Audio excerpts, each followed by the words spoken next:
This whole RVing lifestyle is getting out of hand, right? You've got $40,000 for a camper, gas to get there, maintenance, stuff breaking, the cost of campsites, firewood, entertaining the kids, maybe a truck to pull the whole thing. This thing could get really expensive. So in this video, we're talking about 8 common myths about what part-time RVing can be like. And if you're considering taking on, buying your first RV and taking on this part-time travel lifestyle, there's a lot to consider. And some of these things are just things that people think, the RV life can be about, but maybe they're not all necessarily true. So let's break them down.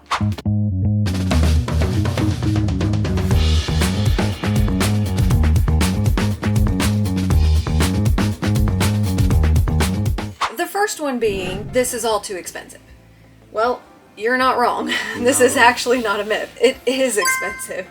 And, if you chose a smaller travel trailer, you can make it less expensive. But man, if you chose a Class A diesel pusher or a Super C, you just got expensive real fast. And if you want to hear more about why we downsized, check out our downsizing video that has a ton of views, and we thank you all so much for watching that one. Apparently what we said in it is very relatable, because downsizing cost is a huge part of why we can continue doing this more often throughout the year. But let's face it, everybody has hobbies they love, and all the hobbies are expensive. Whether you're an artist and you paint, or you like jet skis, or you like fixing up cars. I mean, anything we do is going to be expensive. So I wouldn't steer away from the RV lifestyle or camping hobby just because it's expensive. Well, on that note, it's all relative. Our camper was what did we pay for this thing? This one was just right at 50, just under 50. So, but now, if you look at, if we go buy 2 new jet skis and a trailer, that's $36,000. Or if you go buy a new bass boat, that's $80,000 or 60 to 80, depending on what you get. And then if you buy a new side by side, those things are almost $30,000 now. So everything is just too expensive. And so I think, in saying all that is it's relative, but it's you make the decisions on where you spend your money. And so this camper was just under 50. We could have bought one much, like Val said, much cheaper, or we could have bought one way more expensive. Or if you're handy, you could go, and we're starting, one of the things you see on YouTube quite a bit now is people buying old campers and fixing them up. Yes. And you can get into one of those and make it much less expensive. And a lot of comments we got on that video that did pretty well. I don't like to use the word viral, because is it? I don't know. It's almost at 100,000 views. Is that viral? That's viral, cool. Viral for us. How's that? Viral for us. But with that amount of people that maybe watched it because they felt like they could relate, a lot of them commented, a lot of you guys commented and said, just curious, why did you choose the smaller travel trailer? Why did you choose the Sport Trek? And why didn't you go for a fifth wheel? The answer to that was, we really loved the Brinkleys. Loved them and still love them. Mm-hmm. But for us, this was about cost, and so that was the reason. And those were the answers when we commented back and said price. Price. We got into this one for around 50. Brinkley's aren't 50. No, and that was the thing for us when we looked at campers. And so we looked, and I'll be honest with you, when we looked at travel trailers, I was not on board with a travel trailer. I know you weren't for a long time. And then when we walked into the Sport Treks, just seemed like they were a little better built than what a lot of we looked at. And so that was kind of and we stumbled. We did not go out looking for a Sport Trek. We stumbled across Sport Trek. It just seemed like it was a better built camper than a lot of the travel trailers. But I think for us to get a fifth wheel of equal quality, we probably would have spent another $25,000 to $50,000 to get what we wanted. True. Myth number 2 is, a lot of people think you need the expensive fifth wheel or Class A to make this lifestyle worth it, to make the trips worth it, to sleep all the people you need to sleep and have all the things you need to have.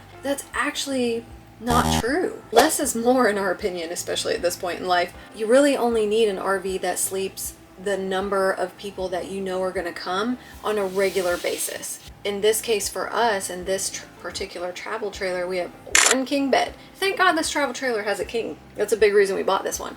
Mm-hmm. We like our space. But it only has the dinette and a little couch. But that's also 2 sleeping spaces. So it sleeps both our teen daughters that usually come with us. The rest of our kids, they're grown adults. If they come, they show up at the campsite that Saturday just to have fun with us for the day. Right. They're not necessarily sleeping here. Correct. So my point in saying that is, really you only need like spaces to sleep for the amount of people that are in your family that come every weekend. We have less people coming, so we didn't need a big, massive camper. Yeah. So the next point would be that RVing is only for retirees, and that is not true. I'll be honest with you. So, you know, you never know what tomorrow is going to bring you. And so I think you see a lot of people say, well, you know, when I retire, or you know, we'll do this. And, you know, tomorrow's not promised to anybody. And so I think when you get older, you know, you're retired, you know, you might be in a position where you don't feel like camping. Like, you want to camp, but you just physically cannot do it because it's a lot of work. Yeah. And I think doing this younger has been good for us because it's let us explore a lot of parts of the country that we wouldn't have explored on like a traditional vacation. If you can do it, and it goes back to the expense, and you can swing it, get out there and do it. Make memories. There's a lot of families that do this now that are young, and a lot of young families that have gone full time. Yeah. So it's not just for retirees. And great if you've made that your retirement goal. Sure.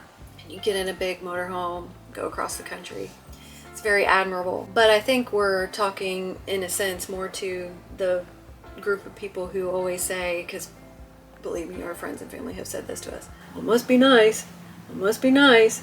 You get to go do all this and go do that and go. Must be nice. You can stop saying it must be nice because, like, you can do this too. It's just what we don't do a lot of extra stuff. This is pretty much what we do. This is what we love, and that's why we do it. We've made it a priority, but we made it a priority young, and I was glad we did because our kids have such great memories. Yes. You don't have to wait till retirement. So the next item would be you have to be like a master mechanic or a handyman or like a certified electrician or plumber or whatever it is. Sounds like you should need to be that, but sometimes you feel like sometimes you should, but honestly you don't. I mean, you do need to be a little bit handy, but seriously, like, you know, there's YouTube out there. I don't know if y'all heard of that one or not, but there's tons and tons of how-to videos on how to do stuff. The biggest thing I will tell you, like, if your camper breaks down, is don't be scared of it. You know, growing up the way I grew up, Dad was kind of like made us figure a lot of stuff out. And, you know, something would be broke, and then I'd say, well, what's wrong with it? And he'd look at me and go, well, it's broke. And that would be his instructions. And so I think, you know, you kind of got to go into it that mindset, like, if there's something wrong with your camper, what's broke? So you're not going to most likely break it worse. So just get in there and figure it out. And the big thing that, well, I say that's important is because, look, the RV service industry side of the RV industry sucks. It's terrible. Long lines. Nobody's any good at that. Lucky if you can get anything done within 6 months. So even if you have a warranty, do you really want to park your camper somewhere to wait on someone else to fix it? Or just, if it's simple, just do it yourself and keep camping. And that's kind of what we've done over the years. And so I think that is important, you know, to keep in the back of your mind. But you don't have to be a master mechanic to camp. I mean, sometimes it can be something as simple as a fuse or a loose water line. And so you just, you know, just don't be bashful to get in there and get after it and get it done.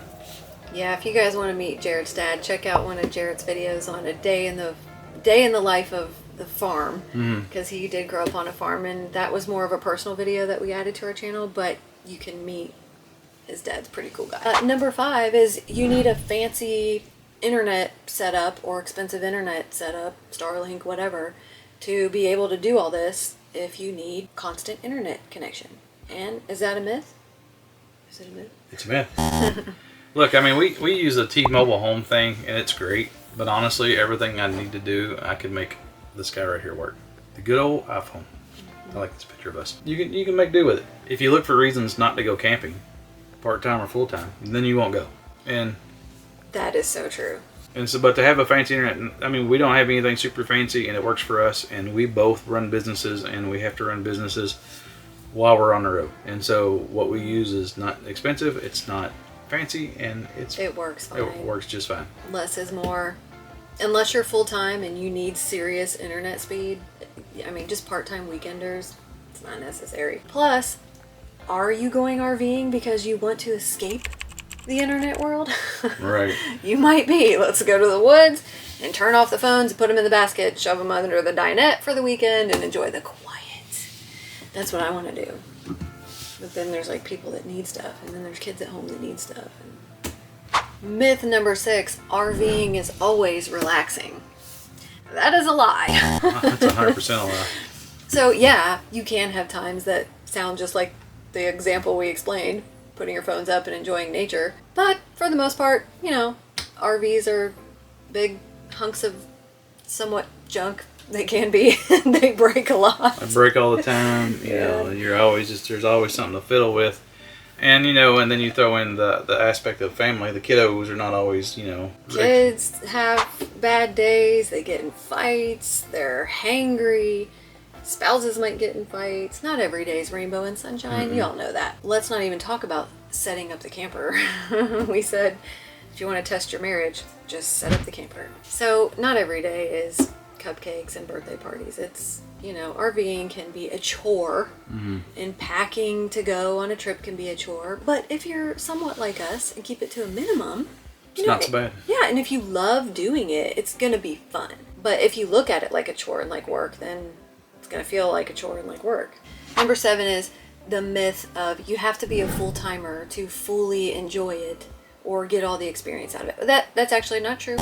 We have talked about this in several of our videos, why we choose to continue to part-time RV. And a big reason for that is we want to continue to enjoy it. We enjoy it more, I think, because we're not full-time.